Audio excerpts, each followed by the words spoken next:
astele.tv.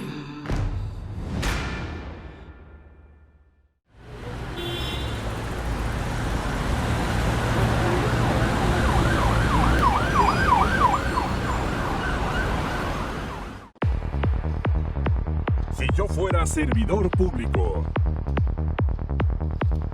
Un programa de análisis, participación e información ciudadana.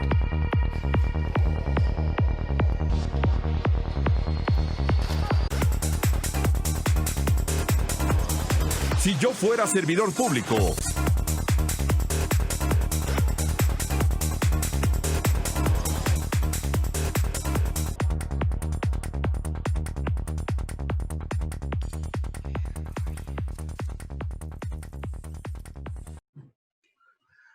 ¿Qué tal, amigos? ¿Cómo están? Bienvenidos aquí a Si yo fuera servidor público a través de la pantalla de astl.tv. Me da mucho gusto aquí saludar a mi compañero y amigo Ricardo Contreras. Ricardo, ¿cómo estás?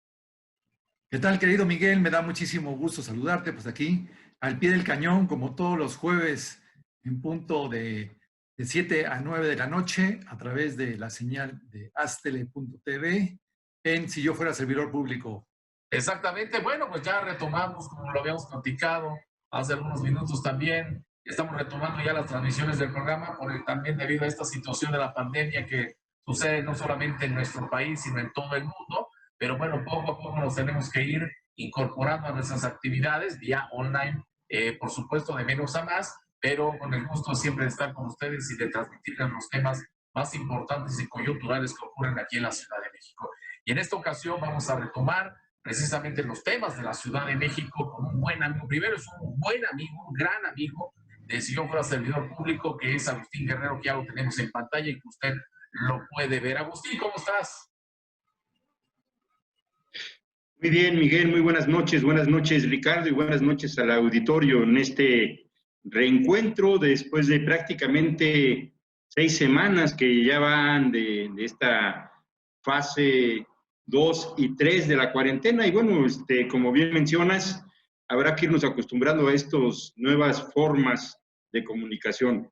De esta nueva realidad comunicacional, por decirlo así, ¿no crees, querido Agustín? Así es, Ricardo, pues tenemos que respetar la sana distancia. Ya ven cómo están ahorita el incremento de los contagios, de las hospitalizaciones. Está viviendo una situación delicada en todo el país y particularmente en la zona metropolitana de la Ciudad de México. Así es de que nunca está de más el respetar estas reglas, estas medidas que se nos han comunicado desde hace ya algunos meses, y por la seguridad, por la tranquilidad de todos nosotros, de las familias, pues hay que quedarse en casa para, pues, pasar esta etapa crítica de la pandemia.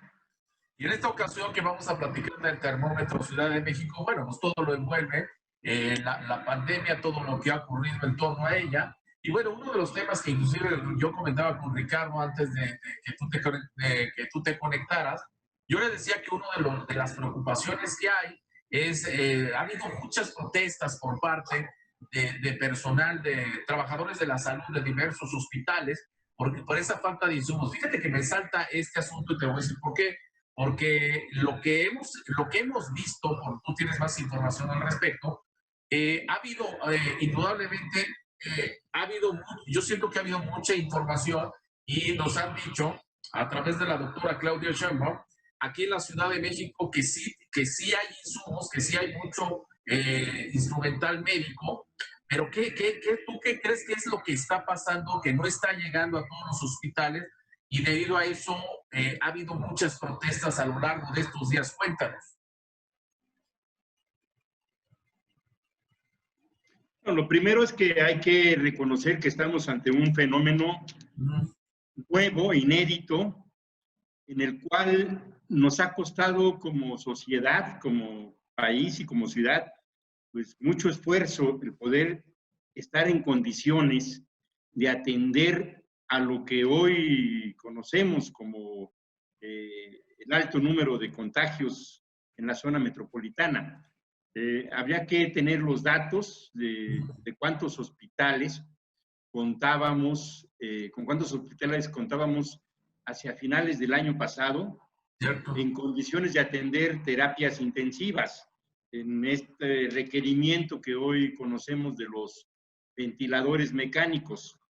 Y cómo a partir de enero que se dio la alerta en todo el mundo de que esta pandemia se iba a expandir y que iba también a llegar a nuestro país, pues el tiempo que se tuvo, que fue el mes de enero, febrero, a inicios de marzo, hay que recordar que el primer fallecimiento se da en la Ciudad de México el 27 de febrero por la noche y se nos reporta el día 28 de febrero. Estamos prácticamente en el día 83 desde la primera muerte.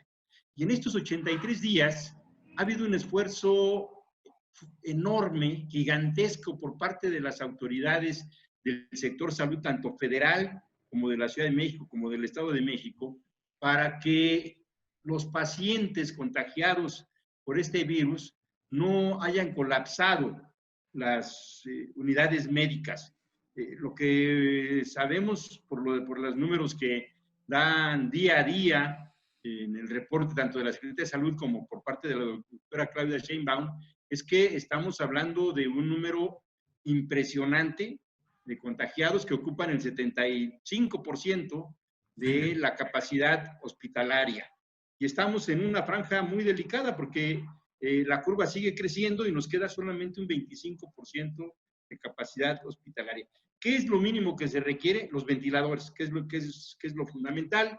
El equipo médico que hemos conocido, que se ha ido surtiendo, primero a partir de compras de emergencia que se tuvieron que hacer, particularmente en China y en Estados Unidos, de batas, cubrebocas, en fin, el equipo de seguridad para los médicos que están en la primera línea de batalla, que también hoy sabemos que el equipamiento es distinto para los diversos momentos de atención de la pandemia, para aquellos personajes del sector médico. Sí, con el asunto de que la parte más fuerte, pues sabemos que es en la zona metropolitana, y la respuesta por parte de la autoridad de salud pues, fue garantizar que los médicos tuvieran el equipo necesario, estos médicos que están en la primera línea, de los cuales también lamentablemente sabemos que del total de contagios que tenemos ya más de 50,000, el 25% son doctores y enfermeras. Sí. La cuarta parte, el 25%, se han contagiado justamente en este esfuerzo por evitar que la salud de los pacientes se deteriore y fallezca, ¿no? Entonces, también nos habla pues, de un enorme sacrificio, de una enorme voluntad y disposición de los trabajadores de la salud pues, para combatir esta epidemia. Sí, Ricardo. Oye, Agustín, ¿te acuerdas que habían dicho, bueno, había versiones de que en Europa llegó el momento en que tenían que decidir si salvaban a los adultos mayores o le daban preferencia a los jóvenes? Incluso esa versión se manejó mucho aquí en los hospitales de la Ciudad de México y salió por ahí el manual, ¿no? Ese manual que generó mucha polémica de que iban a ser prioritarios los jóvenes y los adultos mayores iban a pasar a un segundo grado porque ellos de alguna forma ya habían vivido su vida. ¿En qué paró todo esto y qué tanto afectó a lo que es a la comunidad, a la ciudadanía de la Ciudad de México? Mira, finalmente la guía ya no distinguió este asunto porque se está buscando que se pueda atender a todos.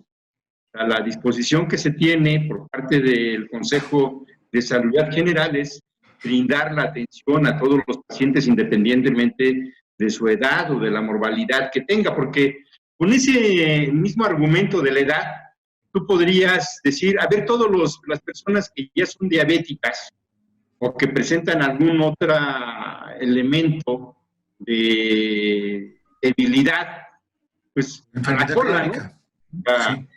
Sí, o sea, vamos a atender primero a todas las personas que no tienen ningún otro padecimiento, lo cual pues sería absurdo. Entonces, no quedó simplemente más que en un debate que me recuerda una reflexión. seguramente la hemos hecho todos en nuestra familia. Cuando tiene que tomar una decisión de estas características de priorizar, y un padre tiene que decidir entre la vida de él o la vida de su hijo, siempre el padre va a decidir por la vida del hijo. Y ese hijo por su hijo también. Es decir, y el argumento es ese: yo ya viví la vida, yo ya hice las cosas, quien tiene derecho a disfrutar la vida, en fin, es el hijo. Entonces, esa es una reflexión hasta cierto punto natural. O sea, si a cualquiera de nosotros nos preguntaran, entre tú o tus hijos, ¿quién queda? A ojos cerrados, el 99% diría que los hijos, ¿no? Entonces, pero bueno, afortunadamente no se está en esa disyuntiva. Hay un esfuerzo importante porque no se desborden, no se saturen, a pesar de que ha habido muchos encabezados en diarios ya desde hace un mes que hablaban de saturamiento, de saturación en varios hospitales. Lo cierto es que como sistema de salud, efectivamente hay hospitales que se han llenado, pero el sistema mismo ha tenido la capacidad de atender a todas las personas que demandan atención médica. Bien, oye, Agustín, también otra cosa, pero es que hay muchas, ¿no? El asunto también del miedo que tenemos como padres de familia que regresen nuestros hijos a las escuelas, ¿no? Me parece que ha sido atinado lo que ha dicho hoy la doctora Claudia Sheinbaum, diciendo que el regreso, por lo menos, ahorita se está vislumbrando que sería hasta agosto, y creo que eso es algo que nos tranquiliza como papá, por lo menos a los que tenemos hijos todavía pequeños. Bueno, yo creo que hay un criterio que es clave en esto. No se puede pensar en la reapertura, en el regreso a las actividades que hacíamos de febrero para atrás, cuando el reporte de personas que se contagian sigue en aumento, cuando el reporte que tenemos diariamente de las camas que se van ocupando sigue en aumento. O sea, sería muy irresponsable cualquier gobernante, cualquier sociedad, permitir que por una cuestión económica, y mira que es muy, muy importante también el tema, se regresaran nuevamente actividades que pusieran en riesgo la salud, la vida de los menores. Yo creo que en ese aspecto es importante el mensaje de la doctora Claudia Sheinbaum de hasta agosto, y eso siempre a condición de que se sigan respetando las medidas de la sana distancia y del quédate en casa. Hemos visto cómo en los momentos en que se ha relajado el cumplimiento de esta medida, el Día del Niño, el Día de la Madre, en fin, en estos días, a los 4 o 5 días, nos regresa la curva hacia arriba. Entonces, la condición es que la gente se quede en casa, que cumpla con las medidas de sana distancia, y en esa perspectiva podríamos pensar que hacia el mes de agosto podrían estar regresando los menores a las escuelas. Bien, ya estamos de regreso aquí en Sillón para Servidor Público, platicando con Agustín Guerrero del Partido Morena, de toda la situación de la pandemia en la Ciudad de México. Y Agustín, yo te quisiera preguntar, a ver, la reacción por parte de nos queda claro, porque lo hemos visto, la coordinación que ha habido por parte de la doctora Claudia Sheinbaum y también del gobernador del Estado de México, Alfredo del Mazo. La verdad es que ha sido una buena coordinación, lo hemos visto.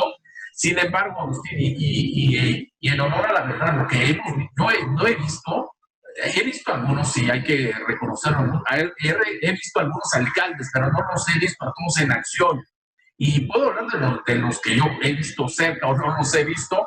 Por ejemplo, en el caso de Gustavo Amadero, la verdad es que Gustavo Amadero deja mucho que desear, sobre todo porque es la segunda alcaldía más grande de la Ciudad de México, no así Iztapalapa. La verdad es que con todo y que Iztapalapa tiene un número alto de contagiados y de funciones, debido también al número de habitantes, pero he visto mucho en acción a Clara Brugada, he visto a Víctor Hugo Romo, he visto al de Benito Juárez, he visto muchos más, pero por ejemplo el caso de Gustavo Amadero, digo, la verdad es que deja mucho que desear.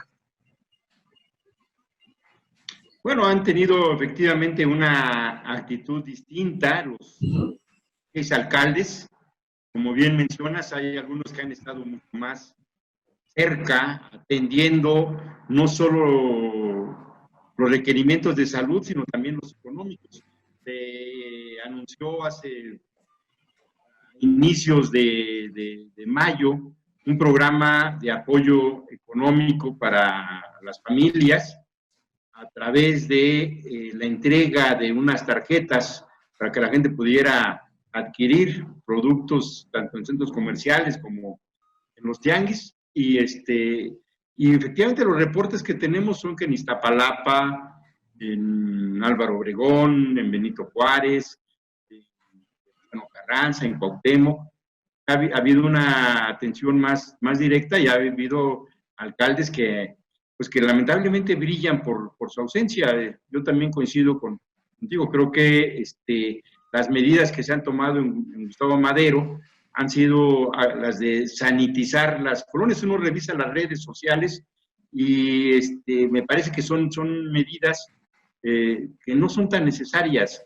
He visto, por ejemplo, en el caso de Álvaro Obregón, cómo la alcaldesa de manera personal ha estado acudiendo a los tianguis pues para garantizar que las medidas de sana distancia se lleven a cabo. Entonces, sí ha habido una actitud distinta, diversa por parte de todos los alcaldes, pero creo que en todos ellos hay una preocupación real de pues atender en la medida de sus facultades y de sus condiciones pues esta epidemia. Coincido con Miguel Muñoz acerca de que sí, hemos visto que ha brillado por su ausencia Francisco Chiguil. Y tú recuerdas muy bien hace más de 10 años cuando el tema de News Divine, de esa indolencia de que no atendió a tiempo, de que no reguló bien los antros y las discotecas que vendían alcohol y drogas, y era un problema muy serio en la Gustavo Madero, y que tuvo que pagar con el puesto Chiguil en aquel entonces. Nuevamente vemos esa indolencia, ¿no? Como que no vemos un compromiso tan fuerte, no hemos visto que se esté arremangando la camisa y que esté advirtiendo a la gente, conviviendo con ellos, no salgan, es peligroso, a diferencia de otros alcaldes que los hemos visto muy activos, interactuando con los alcaldes aledaños, haciendo cosas de prevención, apoyando a la ciudadanía. ¿No crees, Agustín? Mira, yo creo que en esta etapa, lo más importante es estar atendiendo la urgencia sanitaria, desde las diversas responsabilidades que tienen los servidores públicos. Y ya vendrá el momento del balance. Yo espero que no tengamos más afectación, que ya se pueda controlar esta pandemia y que tengamos buenas noticias en los próximos días, en las próximas semanas.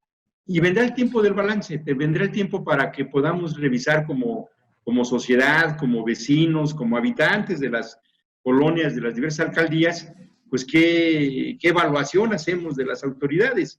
Esta es una emergencia que está poniendo a prueba a todos los gobiernos, del color que sea.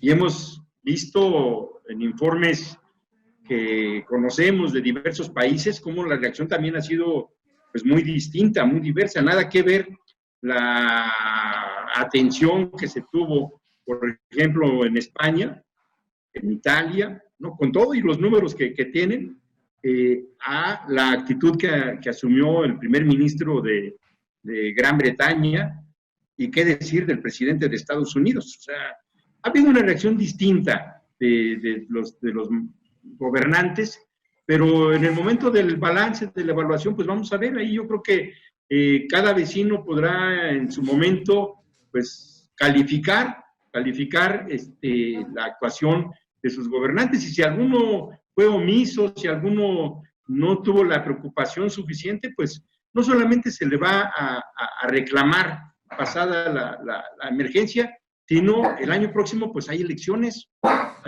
en prácticamente todo el país, y ahí va a haber también pues, una oportunidad para que la gente pueda valorar a través de su voto la acción que tuvieron los gobiernos. Es un punto muy importante, mi querido Agustín, acerca de la relajación, como que hubo mucha gente o muchos sectores de la sociedad que relajaron la disciplina. Digo, yo tuve la oportunidad de recorrer algunas colonias populares de la Gustavo Madero, ahí por atrás de la villa, ya por la Martín Carrera y por la Díaz Mirón. Y tú veías la verbena todos los días, parecía que eran día de carnaval, de fiestas. Por ahí cerca hay un tianguis que dicen que es el más grande de América Latina, el de la San Felipe de Jesús, que se pone todos los domingos. Y una vida normal, tranquila, y la gente con la caguama, la cerveza, diciendo, no pasa nada, no existe el virus, es puro cuento de la televisión, que nos quieren meter miedo. Y sin embargo, como tú dices, vinieron las consecuencias después, los picos altísimos, la saturación de los hospitales. Entonces aquí hay un asunto de que la autoridad, incluso la ciudadanía, por un lado la autoridad tiene que exhortar a la gente de que guárdate en casa, de que las alcaldías, la jefatura de gobierno federal, insistir en el tema de que sí es cierto, es serio el tema del virus, del coronavirus, y de que está trayendo consecuencias desastrosas para las familias, ¿no? De la pérdida de seres queridos y de que nos tiene que caer el 20 también, ¿no? Y como que hubo un momento que nunca nos cayó el 20 y que seguíamos viviendo nuestra vida normal, saliendo a la calle, a los mercados, a los restaurantes, como si la vida siguiera. Y bueno, es un virus muy agresivo, es un virus que además se comporta extrañamente porque 8 de cada 10 personas que son contagiadas, pues sabemos, son síntomas mínimos, leves, que se pueden transitar en casa, en aislamiento en la casa, prácticamente sin medicamentos. Y hay un 20% que se torna grave y que en cosa de horas, pasas a una situación de gravedad, ya a la muerte.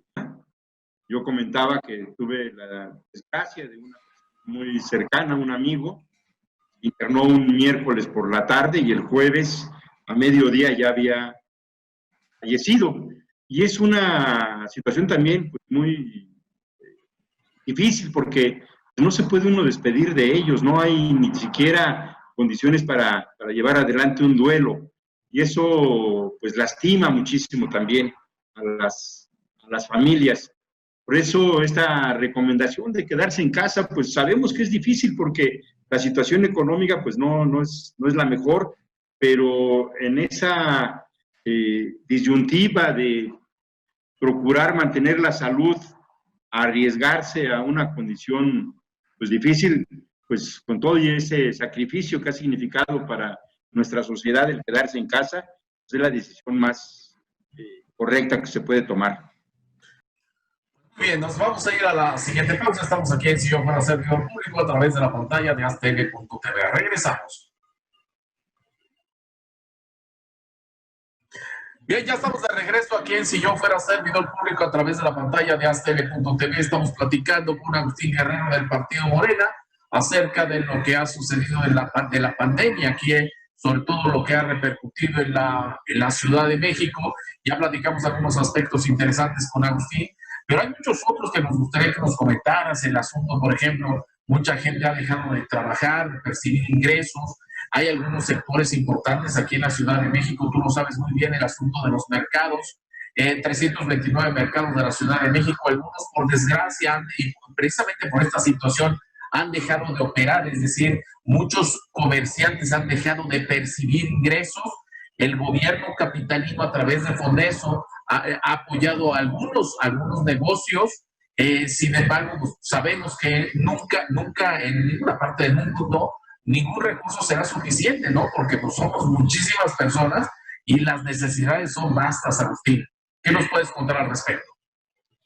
Bueno, mira, desde un inicio de la pandemia, el gobierno de la República, el presidente Andrés Manuel López Obrador, anunció que los apoyos sociales que se brindan a diversos grupos de la población en todo el país y en la Ciudad de México se iban a adelantar. Sí. En el caso de los adultos mayores, se adelantaron creo que 4 meses, lo mismo para los jóvenes, para todas las personas que están en los programas atención social por parte del gobierno federal. Y de manera ya particular, en la Ciudad de México también se armaron algunos programas de apoyo a empresas, a pequeñas empresas, a microempresas por parte de la Secretaría de Desarrollo Económico y programas, decíamos, de apoyo directo por parte de las alcaldías.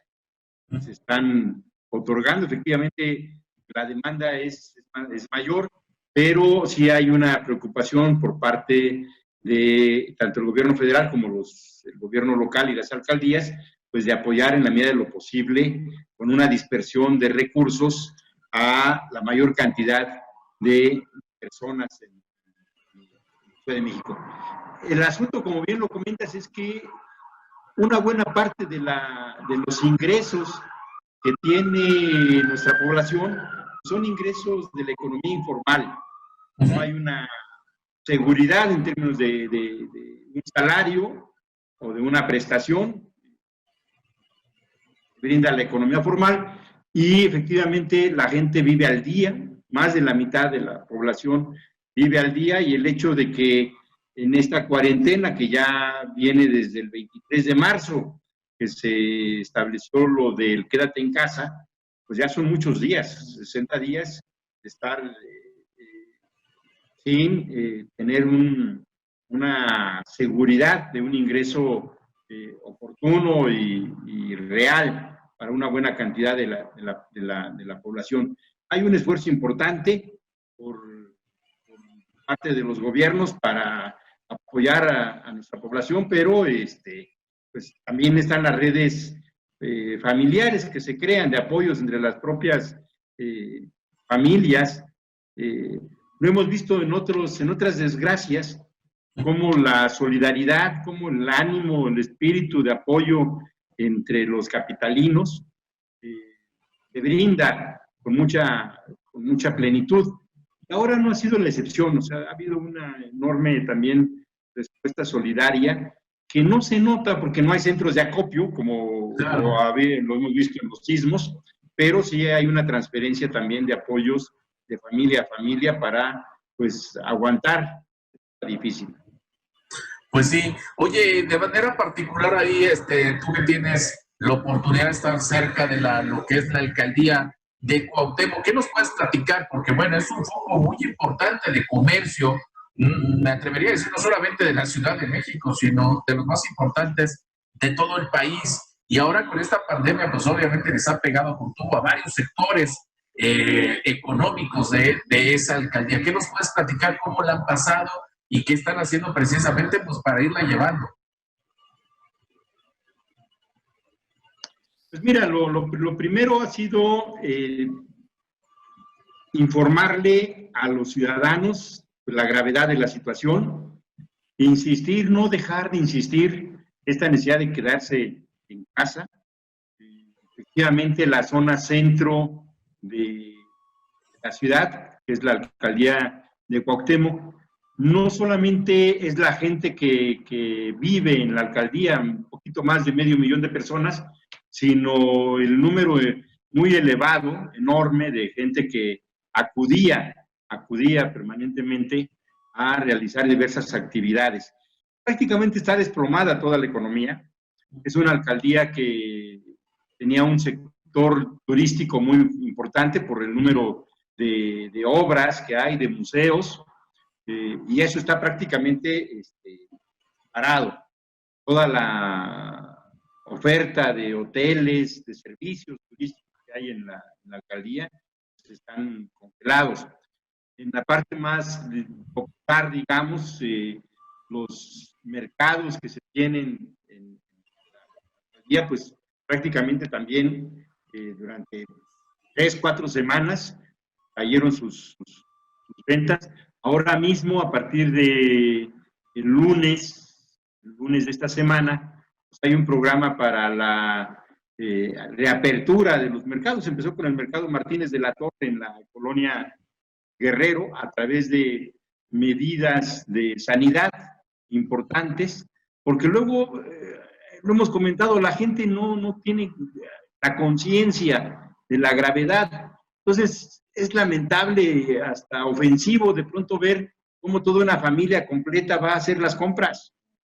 El papá, la mamá, los hijos se llevan hasta la mascota, cuando por la situación pues deberían de mandar una sola persona, que es lo que se está recomendando, ¿no? Agustín Guerrero en este tercer bloque ya se está incorporando. Ricardo, nos escuchas, ¿verdad?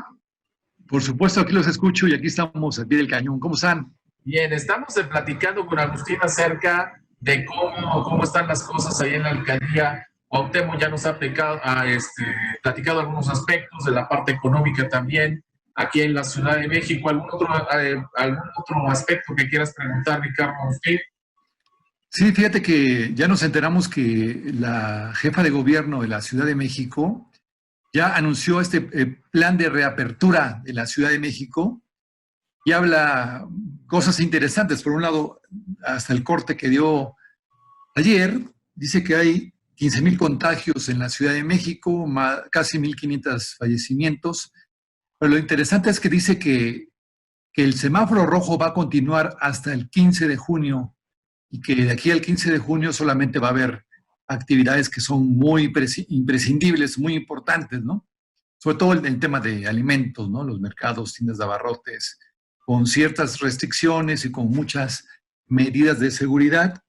Y habla de que el reinicio a clases solamente va a ser hasta que esté el semáforo en verde. Y para ello ella está previendo más o menos que sería como por el 15 de agosto, cuando ya exista más condiciones para el reinicio de clases y para que se ponga en luz verde el semáforo.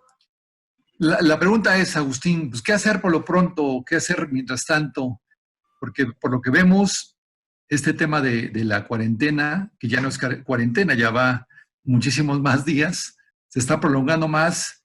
¿Qué sugerencias, qué debemos hacer los capitalinos por lo pronto? ¿Cómo nos tenemos que adaptar a esta nueva realidad en lo que llega? Y cómo desde nuestra trinchera, desde nuestro hogar, continuar haciendo actividades.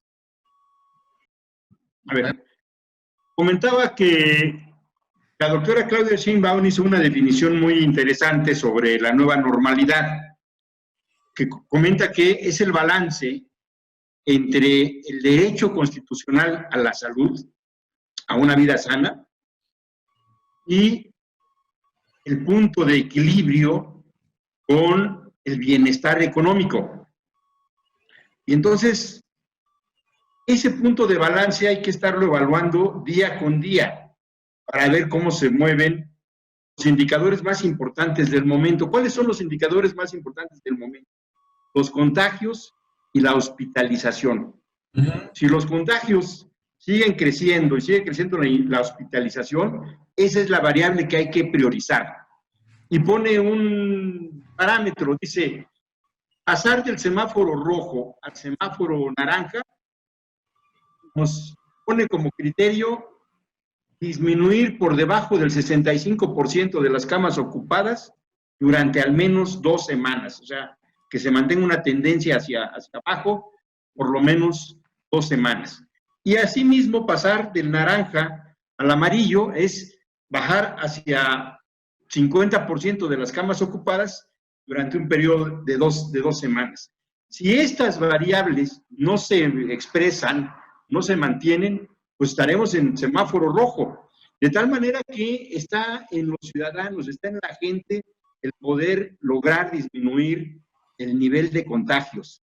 Las autoridades hacen lo que pueden, están haciendo su esfuerzo en términos de tener el equipo y los médicos suficientes, pero si la gente no se va a su casa, pues vamos a seguir viendo el crecimiento que hemos visto de las cruces. Entonces, creo que si hacemos un esfuerzo social importante, un sacrificio todavía mayor en estos próximos días, pues vamos a ver hacia mediados de junio, efectivamente, el resultado para poder disminuir las curvas de contagio en la Ciudad de México. Bien, Ricardo. Bueno, no, sigo, tienes razón, digo, y armarnos un poquito de paciencia y apelar a la comprensión de toda la gente de que no es un capricho de la autoridad ni del gobierno, tanto local como gobierno federal, de insistir en quédate en casa. ¿No es así, Agustín? Tenemos que tener un poco de paciencia musulmana, un poquito, como decía Calimán con Solín, serenidad y paciencia, porque Paciencia. pues es una situación inédita, una situación en la cual pues, la gente pues cambió totalmente su dinámica, sus costumbres, sus hábitos. El hecho de estar encerrados no es sencillo. Decir, no, pues que la gente lea un libro, que la gente escuche música, se dice sencillo, pero mira, un día, 2 días, 3 días, ya lo que llevamos, pues evidentemente hay un desgaste también mental, psicológico por parte de las personas, y eso nos puede llevar a otros tipos de circunstancias, pues no deseables, ¿no?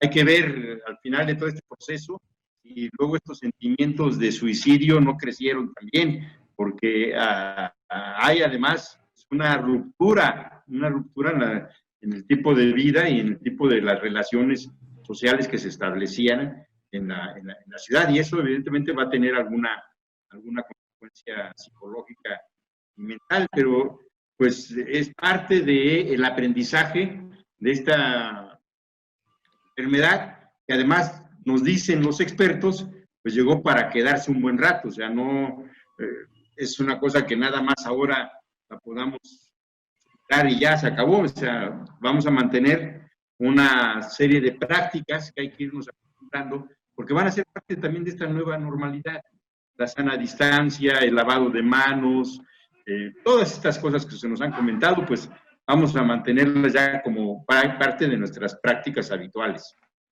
Sí. Bueno, vamos a la última pausa. Estamos aquí en Si Yo Fuera Servidor Público a través de la pantalla de ASTL.tv. Regresamos.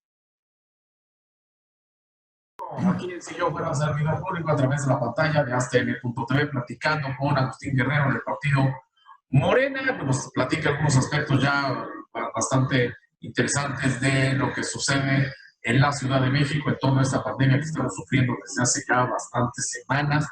Y bueno, yo quisiera platicar también, que nos platicaras algunos puntos importantes. Tú tienes la oportunidad de conocer, por obvias razones, por lo que te dedicas, conoces a gente de todo el país, y me gustaría que nos comentaras lo siguiente por lo que voy a platicar. Es hasta cierto punto normal que en cualquier país del mundo, bueno, pues el partido en el poder se pelea un poco con la oposición, y eso no pasa en México, pasa en todo el mundo.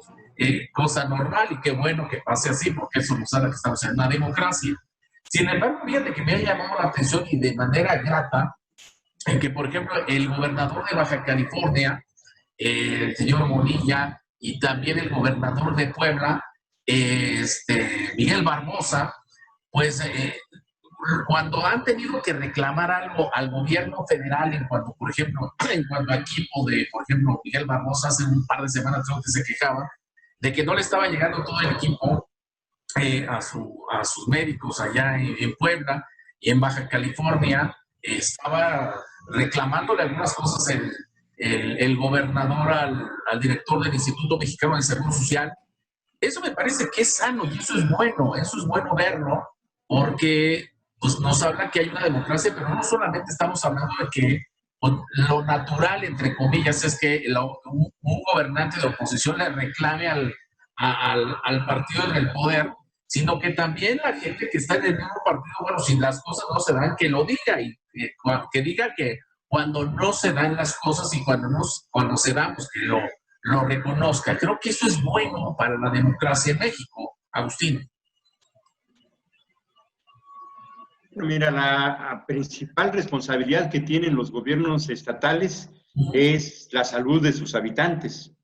Tienen la suficiente información, pues como para saber cómo van las cosas. Si esto se diferencia del pulso que tiene la administración federal, como bien lo dices tú, pues, no necesariamente se tiene que coincidir con la manera de llevar adelante esta estrategia. sobre todo por la parte ya más puntual, más de detalle. A mí me llama la atención el disparo en Baja California en cuanto a los casos que ahí se presentaron en Tijuana y en Mexicali. Son las empresas maquiladoras que no cerraron. O sea, más allá de que si había atención suficiente de camas, de equipo médico, lo cierto es que durante varias semanas hubo empresas de uso de fuerza laboral intensiva, como son las maquiladoras, que se mantuvieron abiertas. Y el resultado de eso, bueno, son los números que tenemos en esta zona del país. Me llama la atención, por ejemplo, el caso de Villahermosa, Tabasco. Es la tercera, cuarta ciudad de mayor impacto. Me decía un amigo, me dice, mira, cuando se anunció lo del coronavirus, se dijo que era un virus que no se reproducía a altas temperaturas con el calor. Y dice, la verdad es que la gente de Villahermosa pues se la tomó en serio. Exacto. Que hace tanto calor ahí que salían a la calle, andaban paseando, en fin. Y mira, pues resultó que no, que el virus sí se aclimata a cualquier temperatura y los números en Villahermosa son muy altos. O sea, que también es un gobierno morenista que tenemos ahí. Hemos visto al gobernador de Tabasco, Adán Augusto, pues, alzando la voz hacia sus propios paisanos, porque son descuidos, ¿no? Aceptables. O sea, alguien soltó ese asunto de que el virus con el calor se moría, y mira las consecuencias ahí en esa entidad. Llama la atención. O sea, va a llegar el momento en que tengamos que ir evaluando zona por zona. En el caso de Puebla, es particularmente la ciudad de Puebla durante, no es todo el estado, el 90% de los casos en Puebla son en Puebla capital, y durante prácticamente 30 días también hubo una actitud de displicente por parte de los ciudadanos. Incluso cuando el gobernador anunció el decreto de hoy no circula, pues hubo voces, no, ¿cómo eso no ayuda, ¿no? Y en realidad, bueno, es una de las medidas que mejores resultados ha dado en todas las ciudades del país que ya tienen un número alto de vehículos, ¿no? Entonces, el tener opiniones distintas es sano, no hay que espantarse. El propio presidente ha manifestado, no solo con la oposición, o sea, también con su partido, que pues, si alguien piensa distinto, adelante, no va a pasar absolutamente. Ahí perdí la señal con el comentario de Ricardo. Bueno, en concreto nada más, Ricardo, porque nos quedan 7 en concreto, decir que ciertamente el tema del aislamiento pues tiene que ser un tema ya muy personal de cada familia, de cada persona, más allá de lo que está haciendo la autoridad. Yo lo veía, por ejemplo, en Tabasco hace unos días, que la gente sigue saliendo a la calle, siguen haciendo vida social, siguen abarrotando el malecón, las calles principales, las avenidas en Villahermosa, en Campeche. Entonces, hacer un reconocimiento a Claudia Sheinbaum, que se ha puesto las pilas, que ha cerrado estaciones del metro, que ha cerrado estaciones del Metrobús, y que ha sido como que le ha caído el 20 en ese sentido de que la gente tiene que encerrarse en casa y que solamente tiene que salir la gente que muy necesariamente tenga que hacerlo por cuestiones de trabajo que sean imprescindibles.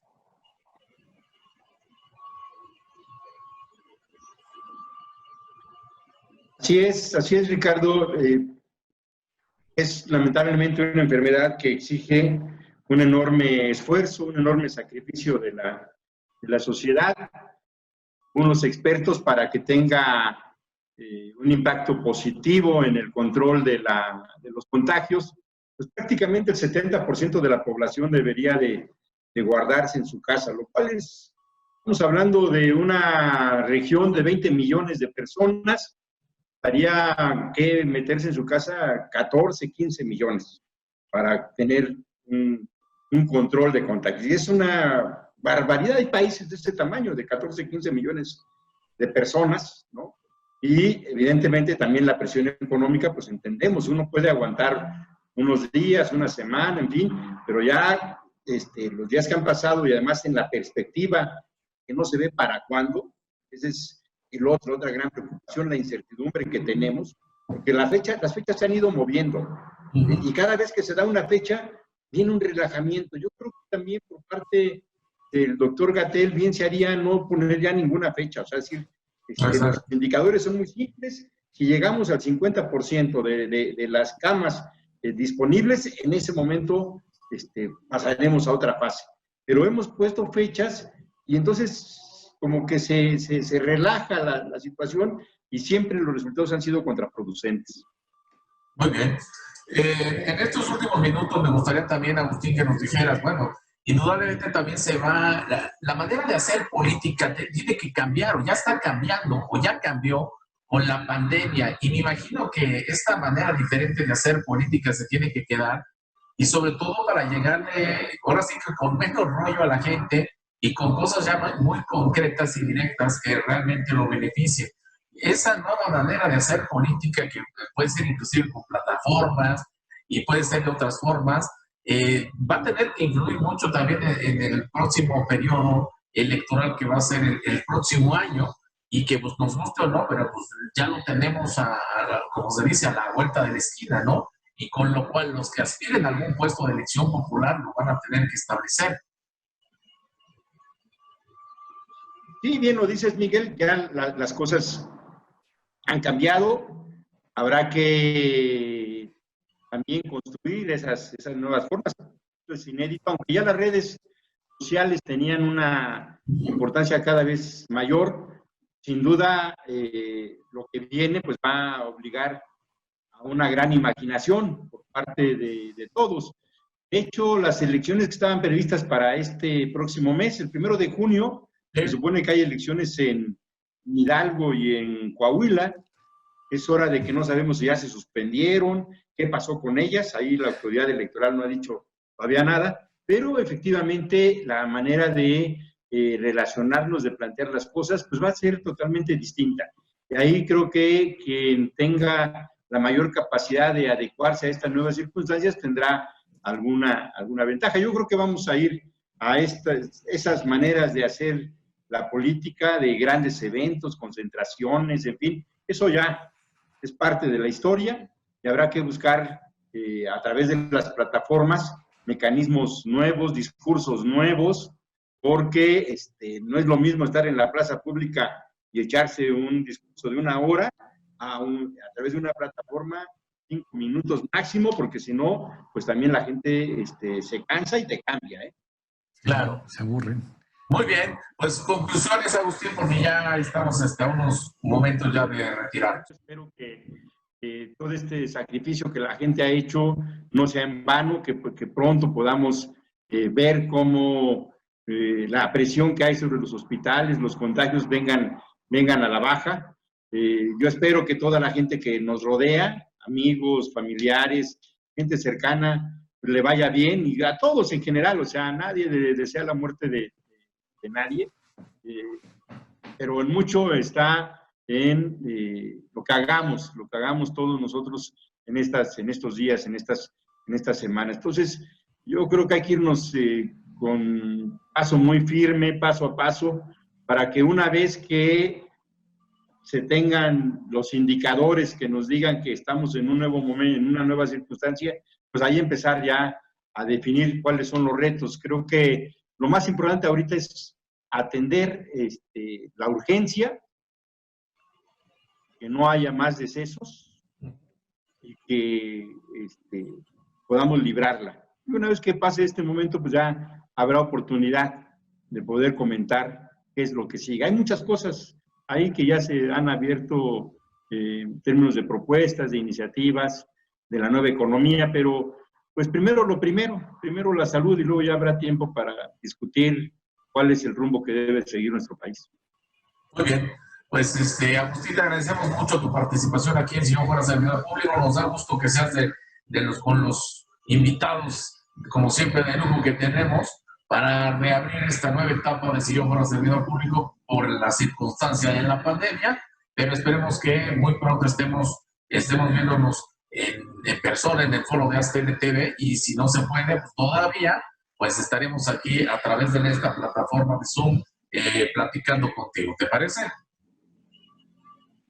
Muchas gracias, Miguel. Gracias, Ricardo, y estamos en contacto. Desearles lo mejor a ustedes.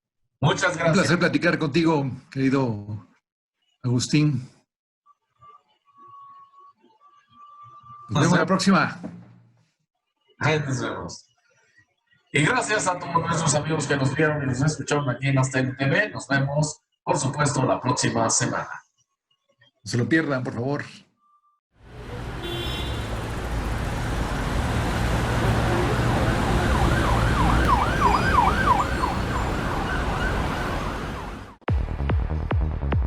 Si yo fuera servidor público. Un programa de análisis, participación e información ciudadana.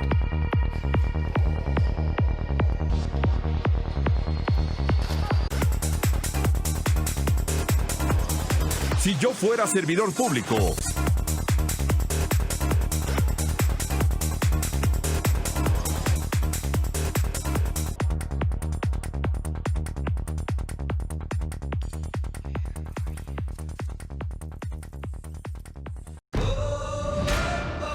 Aztele.tv.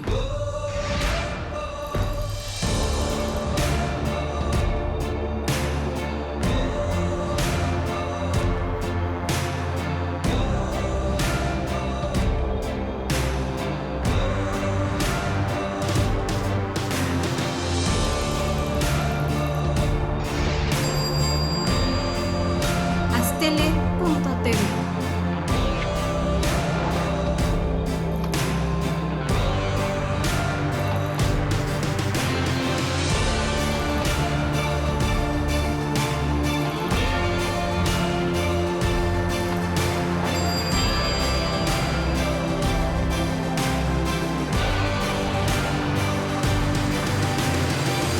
Aztele.tv.